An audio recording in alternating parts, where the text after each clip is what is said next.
across the country, sorry.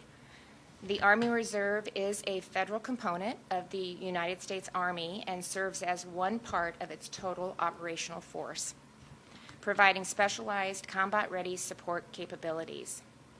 Most Army reservists serve part-time while pursuing an education or maintaining civilian careers and are mobilized for missions worldwide. The 103rd was deployed to the Middle East last summer, and I had the privilege of actually attending their send-off ceremony. I think a lot of people assume that the Army Reserve and the National Guard are the same, but they are not. While the Reserve is federal, the Iowa National Guard reports through the state and supports state missions as well. However, the Iowa National Guard and the 103rd have had a unique relationship and have a history of partnering over the years.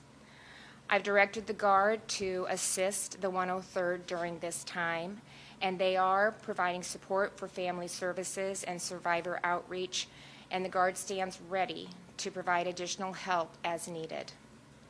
As many Iowans are aware, approximately 1,800 Iowa National Guard soldiers and airmen with the 2nd Brigade Combat Team, 34th Infantry Division, were also deployed to the Middle East last year in support of Operation Inherent Resolve. About half have now returned to the United States, and tragically, as we know, 2 of our soldiers were also lost during this deployment. Staff Sergeants Nate Howard and Edgar Torres Tovar were killed in an enemy attack on December 13th in Syria. I had the opportunity to visit our soldiers in the Middle East in January, and I wanted the opportunity, first of all, to get in theater and just to show our support, the state support, and to truly express to them how grateful our state is for their service and their sacrifice. But I can tell you without hesitation that I gained so much more from them.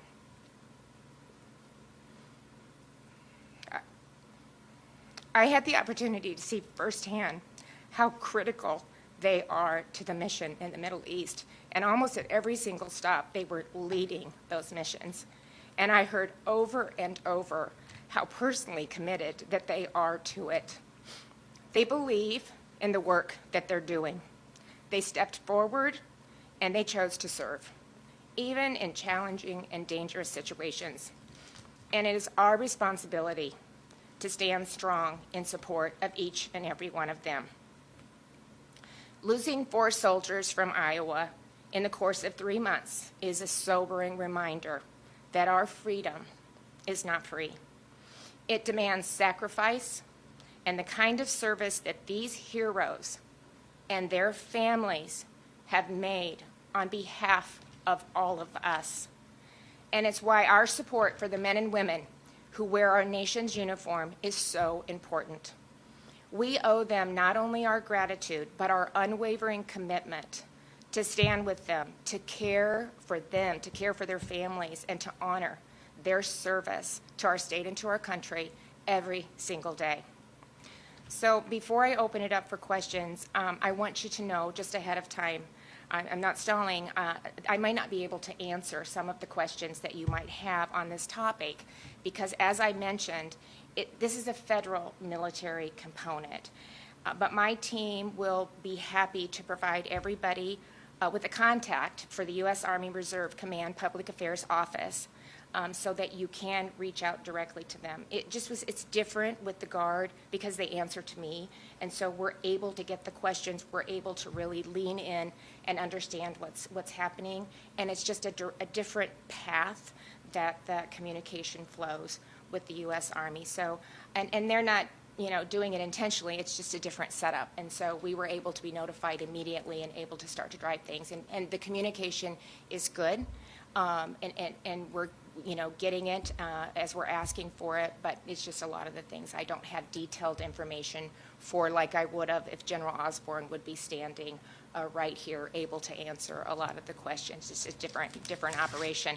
I did have the opportunity to talk with Colonel Bob Hecklin. He is the Rear Detachment Commander here at Fort Des Moines, and so I just wanted to make sure that the information that we had he confirmed was accurate, and that he will keep us posted as we move forward throughout this process. And with that, we'll open it up to questions. Congressman Dunn on social media announced that he had spoke to leaders at that unit and indicated there were 9 wounded soldiers from that unit transferred to a military hospital in Germany. Is that something that you discussed with him? I'm not gonna talk about numbers. If you want to visit with Congressman, and I'll let you do that. What I can tell you that we are aware of the injured soldiers, and I can confirm that they have been safely evacuated to Germany. So all of them are out of theater and are in Germany. And so they're still. I do believe they notified families of the soldiers, but I'm not gonna. I'll let him, or I would, probably let the Department of War confirm the numbers, and I'm sure that, that will be happening at some point.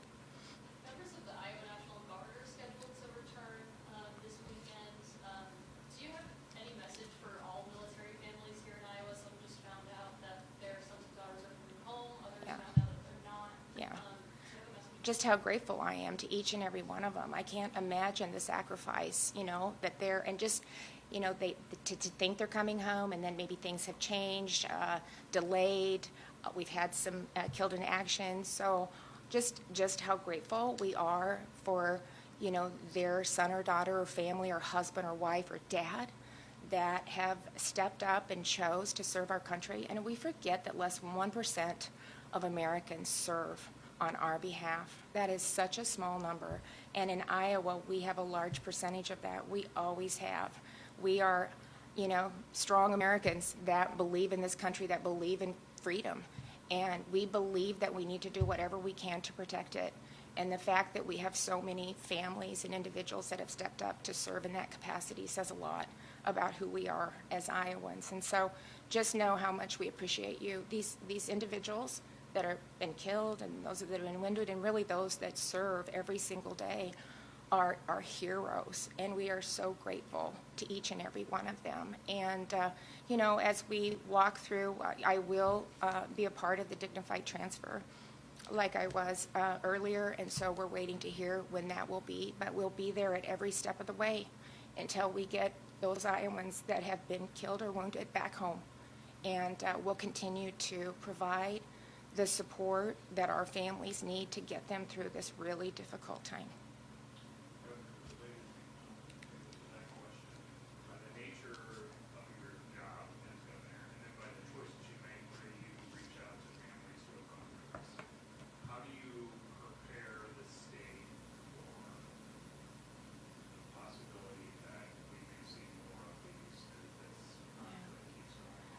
Well, I think, anytime they sign up and step up and serve in this capacity, it's not just in good times. They know that potentially they could be placed in theater.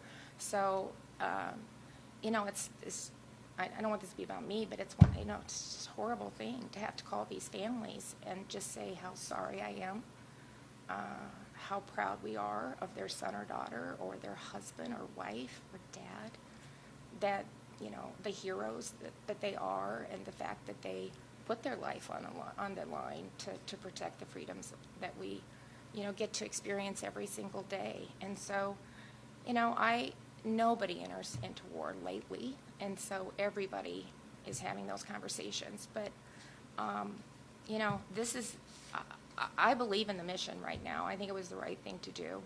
I do. I think, you just look at what Iran has done over the last several years, and so I support what they're doing, and hopefully we're in and out. I believe that is the goal of this administration. They've made it very clear, but I believe with what we were experiencing and what they have the capability of doing, they didn't learn from the first lesson, so they were already actively working on creating a nuclear bomb and enhancing and developing ballistic missiles at a rapid pace. And so at some point they're going to figure out how to put a warhead on a ballistic missile that can make it not only to Europe and to the surrounding Middle East, but to America. And so, they tried to negotiate, and it just wasn't successful. They weren't, I don't believe, from what we're hearing, agree to the terms. I haven't had any direct contact. That's my personal opinion.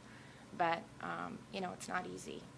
I don't, this is the this is the results of stepping in and doing this. But I think, as I said, when I was over there visiting them, every soldier that I talked to believed in the mission, and they were proud to be a part of it and believed they were doing the right thing, the ones that I talked to. So. When you were there, did you have a chance to talk and learn about anything about some of the security procedures that are in place at the bases and kind of like Well, how they're secured? Yeah, I can't really go into those details. A lot of it was confidential, and some of the updates that we were, secured information, some of the updates that we were able to participate in.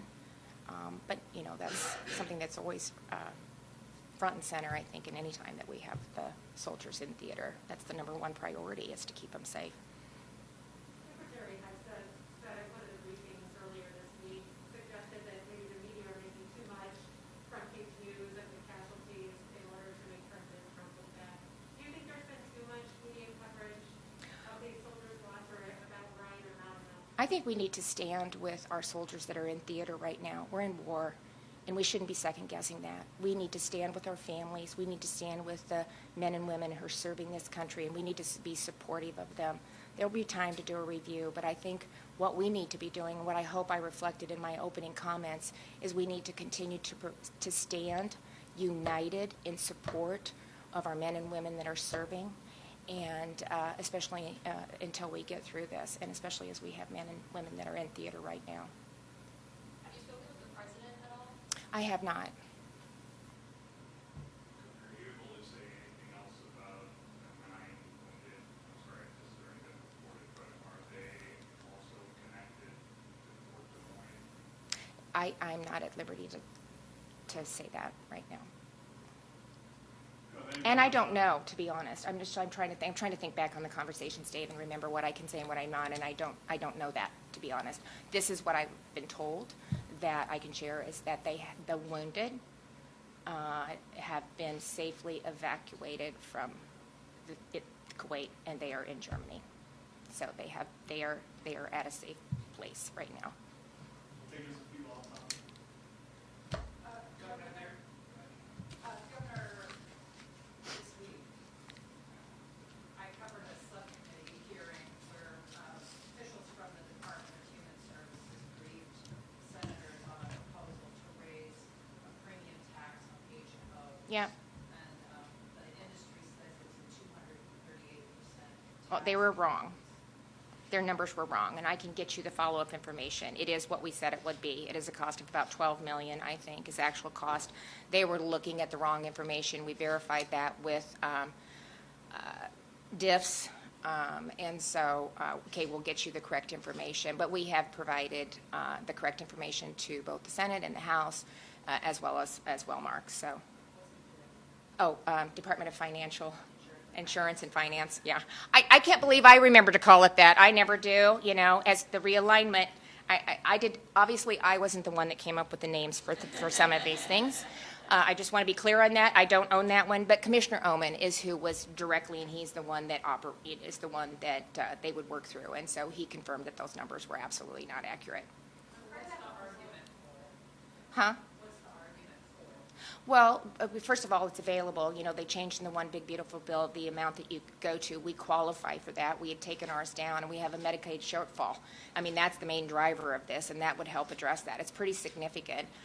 You know, we've said all along the bill was going to come due after COVID, and it has. And so this is one of the ways, one of the options that we have, and it doesn't even take care of all of it, but to address the Medicaid shortfall. And we've got a lot of steps we've got to go through, Kay, before it's even signed off on.